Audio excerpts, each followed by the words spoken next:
Fellow YouTuber, more fun making it, or just Lee, as calling out more fun making it across the busy road to catch his attention might not work, is a blimmin' nice chap who through a Discord community has been nothing but supportive of my growing channel. If you've never seen his stuff, I'm sure most of you have, here's a quick summary. I quite like ZX81s. Amstrad released the first Spectrum computer under their own umbrella. Not sure how an umbrella helps. The Commodore 64 is one of my favourite computers to repair. 128K Spectrum Plus toast rack. So let's have a look at the fault. So if I flick the power switch on, that's what we get. Now, he put on a charity live stream here on YouTube last year, which was all about our beloved ZX Spectrum for the Befriending Scheme. That's really difficult to say. A charity he is very close to that provides friendship and learning opportunities for vulnerable people of 16 years and over across Suffolk, including those with learning disabilities, mental health needs and other isolated groups. He very much smashed it last year, but wants to go even better this time round with a Commodore themed event. Once again, over to Lee. Last year, the final total was over £15,000 and we're looking to beat that colossal amount this time round. I don't want to start up the playground wars again, but can the Commodore fans really let those smelly, specky oiks win this epic battle? I also believe some of the money here will go towards buying donkeys for the scheme. I'm not sure there is a better reason to get involved than that. So this year on October the 19th, which is a Saturday, with a Commodore theme, a 12-hour extravaganza will take place with lots of guests and more importantly lots of auctions that will ultimately raise money for the scheme. Now, I really wanted to help this year, and for ages I've wanted to have a good play around with a Commodore VIC20. It has so much charm for something with so little oomph, and the hardware and games were something that I wanted to check out for some time. Space is a bit of a premium here, so I figured if I could get a beaten up one cheap enough, I could fix it up, have some fun with it, add some bits, and donate it to the auction, and hopefully one of you guys will be interested enough to chuck in a healthy enough bid to raise some money and own my VIC20. Win-win all round. Now, I wasn't sure what it was I'd ordered, so firstly join me as I find out what I'd actually bought, as the listing was a bit sketchy. Now, I know what's in the box, but I don't actually know what's included in the box. So this turned up today. It's the VIC20, so let's open it up and see what's included, because the eBay listing was a little bit ambiguous as to what was included. Kind of showed pictures of some things and then in the description didn't mention that they were part of the deal. So let's open it up. It's huge, this box. It takes up, let me look at my little telly compared to it. It takes up all of this desk. So let's open it up. Let's have a look. Okay. So what have we got? We have this, the introduction to basic part 1. Oh, look at this, it's all in here. VIC20 with the cassettes. And what is that? What's in here? Okay, what we got? We've got switchable 16K RAM for the VIC20, 3K RAM pack, this rather interesting joystick. Look at this, look at the state of it. We've got a C2N, so two that are called the same but different. Okay, personal computing on the VIC20. We have two of those. We have VIC Programs Volume 1. Look at this. That's what I'm talking about. Getting started on your Commodore VIC20. Me and my micro. Learning to program. Somebody's written on here. Oh my god, what is this? Oh no, somebody's put all like cuttings from magazines and stuff in a little made up folder. Wow, what game is this for? What game is this for? To move piece, press piece number followed by number to move. Picture is Humpty Dumpty Sandcastle. Spider trap, eat the flies but watch out for the ink blobs. Computer war, 16K. Use joystick F1 to start. Turning turtle. Scramble. What magazine are these from? So Home Computer Weekly, 1984.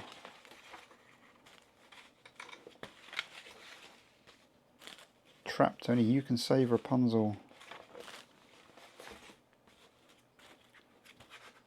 Looks like there's no more home stuff.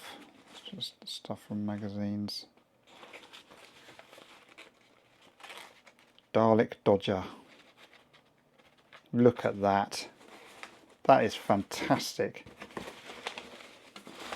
So let's look, see what we've got in the box. We've got the VIC20, so they're just missing the corner. Colour computer, complete starter pack, £139.99, and it comes with the VIC20, that tape recorder, not the other one, and the introduction to BASIC with the cassettes, and it looks like another cassette, but I don't know if I've got that or not. I don't know what's in the box, so let's see if we can open it. So first out of the box is, I presume, what is the one that came with it. Now apparently this is not working, so I'm not, it might just be belts or something, I don't know. And there's some very definite Commodore original polystyrene inserts here, which look very nice, don't they? And here it is. Wow. Look at the colour of this thing. You can kind of see some of the original colour there. I don't know, that is, look at that. Hopefully it might retrobite, or the only thing I was a bit concerned about was this. I don't know what, is that in focus? I don't know what that is. Well, that feels like it's just grime, which is good. So here's the power brick, which looks interesting anyway. I have a power brick from my Commodore 64 which I think fits this, so I'm not going to use this because I think there are, the earlier VIC-20 ones are okay, but I think like the Commodore 64 power bricks, the later ones that use the same connector are a bad idea. Right, well let's hook it up and see if it works. Okay, so all I've done is I've plugged in my new power brick rather than use the one that came with the VIC-20, and I'm using the same video cable that I've got for my Commodore 64 as well, because that fits the same. 3, 2, 1. We have a power light. And we have a screen. And we do have a big band going across it, but you get the idea. Oh my god, look. Oh, shift lock's on. Right, I think the next thing to do then is to clean this up. Okay, so you've got voice over me now, because I did most of the cleaning up operation inside the house where my 4-year-old daughter was watching Captain Underpants, and I'm sure you don't want to listen to, well, maybe you do want to listen to Captain Underpants, but you're not going to, you're going to listen to me instead. So all fairly clean in here actually, as you can see. Not much cleaning to do. It's all really, really very nice internally, which I was super happy about. 623 screws to get the keyboard bit off, which is obviously an exaggeration. There was only about 8.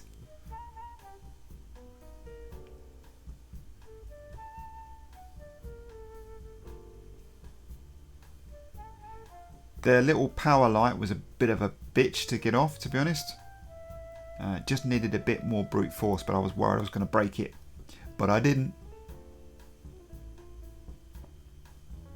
And then into a nice hot soapy bath with a sponge, and you'd be amazed. Actually, you probably wouldn't be amazed because it looks pretty rank, doesn't it? But you'd be amazed how much crap come off of this. And then the back, and for some reason I point to the sticker and then pop it in the water and put the sponge straight over it, as if to say, I don't care about the sticker, I'm just going to wash it anyway. But it did luckily survive this fine. And then onto the keyboard, so I can remove the keys to give them a clean. And this is a video on how not to remove keys from a 40-year-old keyboard backplane with a screwdriver. I lost one, they just kept pinging off everywhere. I lost one under the sofa for about an hour. And then ultimately, yeah, you guessed it, this happened. The restore key, the plungery bit snapped off inside. Only myself to blame. I'm a bit of a twat. But fortunately I found a website where you can buy these just for a couple of quid. So I ordered a new one.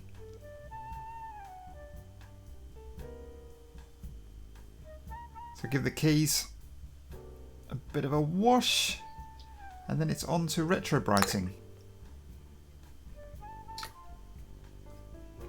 So here we have just the top cover smothered in peroxide in a plastic bin with cling film on a cloudy sunny day, and it was kind of like this for about 2 to 3 days. So on the third day I whacked the keys in as well. Top tip, always use rubber gloves when painting the keys with peroxide, because that stuff stings. And the weather was slightly improving, so I left that to do its thing.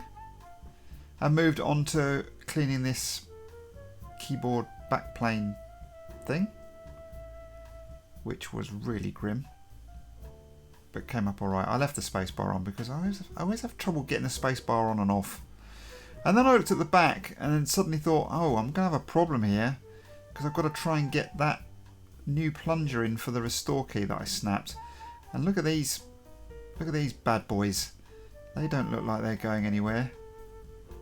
And either does that.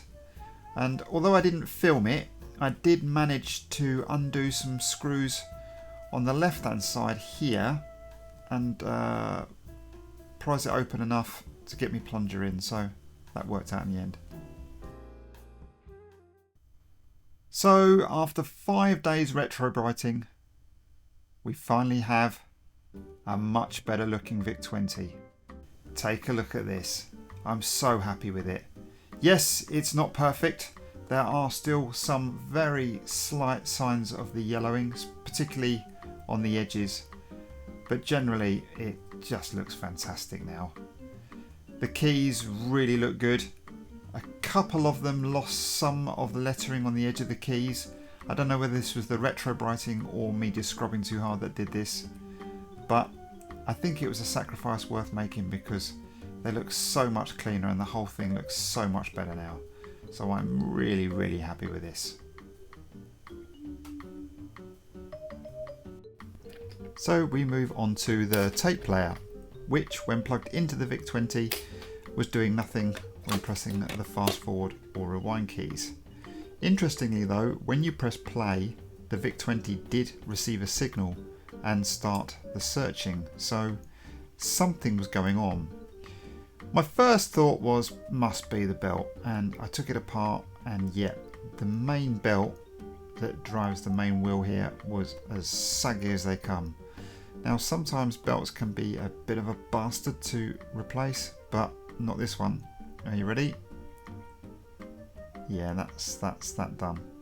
I did have some newer belts which were almost identical from a pack I bought when I was fixing up my old ghetto blaster. So I whacked one of those on pretty easily as it came off, to be honest.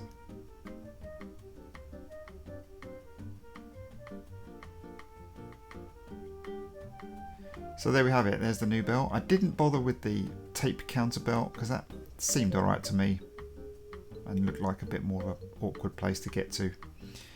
Still no joy though, so I plugged the cassette player into my Commodore 64C, and lo and behold, it worked. So it wasn't the tape player that was the problem, it was something to do with the VIC20. So I googled around and found that this little bastard was the cause of all my problems. Yep, a blown fuse inside the VIC20. Now this actually lives near where you plug the power into the VIC20. You can see here the holder for it, and this had blown, so I ordered a new one. Whilst I was waiting for the new one, I gave the cassette player a bit of a tidy up, give it a good clean, and it came up pretty well actually. There's a few little marks on the front plate here, but generally I was actually pretty pleased with this. Looks really nice. Still waiting for the fuse, so I turned my attentions to a rather crappy joystick. It's fairly clean inside.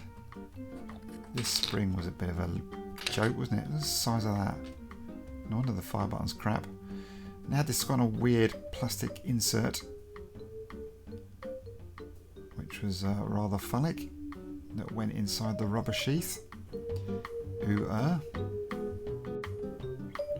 And this is after a good old scrub. No retrobrighting or anything needed, it just needed a good old clean. And I have to say, I was massively impressed in how this turned out. There's a bit of wear on the top of the rubber there, but all in all, I'm really impressed with that. So it's just a case of clipping it all back together, screwing it all up, and yeah, job's a good one.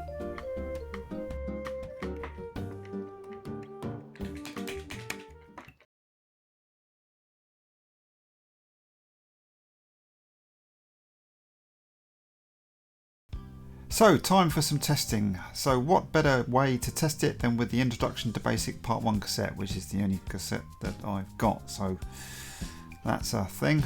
And first up we had a test card, which proves that the sound works, which is happy days.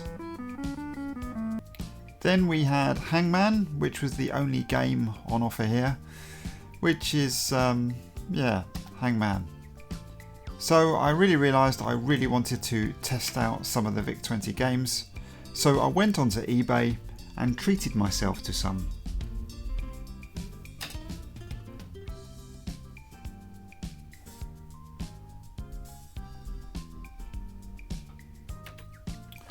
So we have, just get rid of that muck there, Catcher Snatcher, which did load once and then never again, and I didn't bloody record it.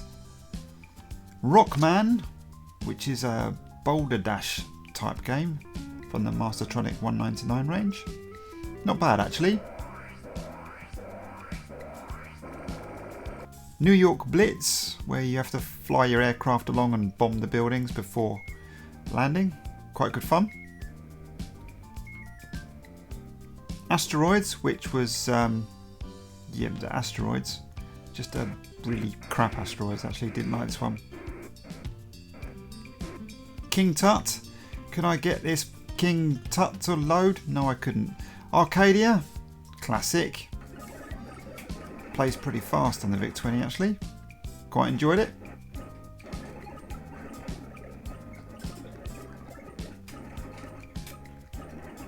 And Hectic, which needed the 8K expansion, which I thought would be a good test. But could I get this to load? Could I heck? Tick. See what I did there? And Bullet, which sadly I could get to load because, yeah, it's this. I mean, at least it worked, right?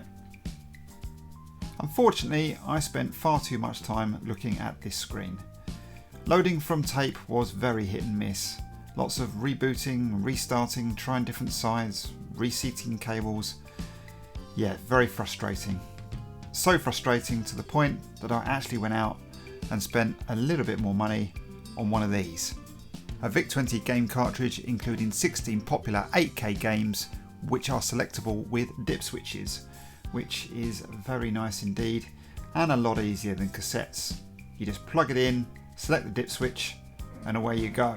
Here is Attack of the Mutant Camels, which was heaps of fun. Amiga Race, which at this point I didn't realise that I can use the cursor keys to reposition the screen positioning. So I'm playing it top left.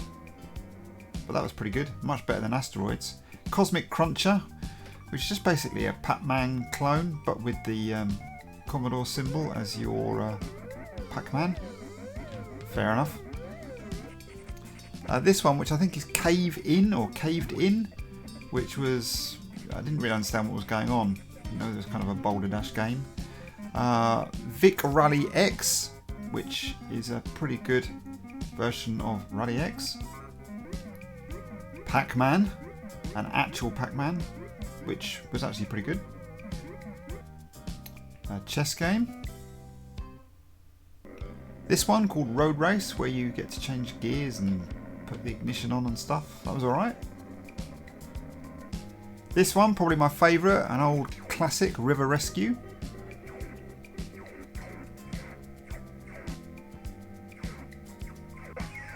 Gorf, which I had worked out how to move, but this one wouldn't move for some reason, but it was okay, it was all on display.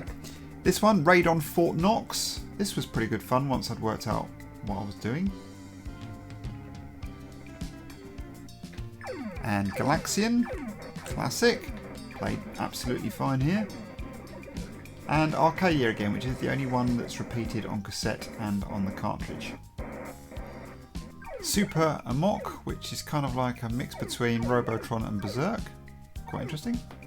And this one, which I think is called Titan, just a ship maze game. And finally Menagerie, which yeah, I didn't really understand. I'd kind of seen this game before, but I didn't really understand what I was doing. So that's it. That's everything. That's all the games that came on that 16 8K game cartridge. God, I've reached, you don't know how many takes it's taken me to say 16 8K game cartridge. Really, really difficult for me. I don't know why.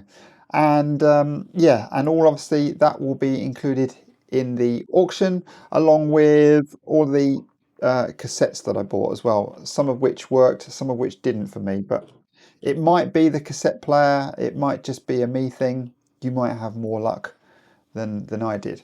So if you fancy bidding on this, or even if you don't want a VIC20 but you're kind of interested in maybe getting hold of some Commodore stuff, then head over to Lee's channel, More Fun Making It, on October the 19th. It's a 12-hour stream, so it's an all-day affair where he's going to be auctioning loads of stuff off. So there's loads for you to get involved in. Loads of guests as well. I'm hopefully going to make an appearance. And so is my VIC20. So you can get your hands on that if you so wish. Everything will be included. Everything from the box, everything that came with the original auction, and the extra bits that I've bought as well. The only things I'm not including are the power supply that I've been using, because that's my new one for the Commodore 64. So you'll have to buy your own power supply. And what else? The video cable as well that I use as well, but they're quite cheap. I'll put some links hopefully down in the description of where you can buy the power cable. eBay, loads of people on eBay sell those. Power cable, video cable, and a replacement power supply as well. You could probably buy a voltage saver thing to go on that original power supply, because the original eBay auction showed the VIC20 working and they just plugged it straight in, because they're probably unaware that it's probably quite a dangerous thing to do. But that power supply didn't look good, so that's kind of a use at your own risk jobby. But you could at least put a voltage saver in there, so you plug it into that, plug that into your VIC20, and then at least if it does try and push too much juice into the VIC20, it doesn't fry your chips, so it just stops it working through the voltage saver thing. So that might be a consideration. But I'll put links in the description of everything that you might need, including where to find the stream and all the auctions. So thank you very much for watching. And as always, I might see you on the next one. Bye for now.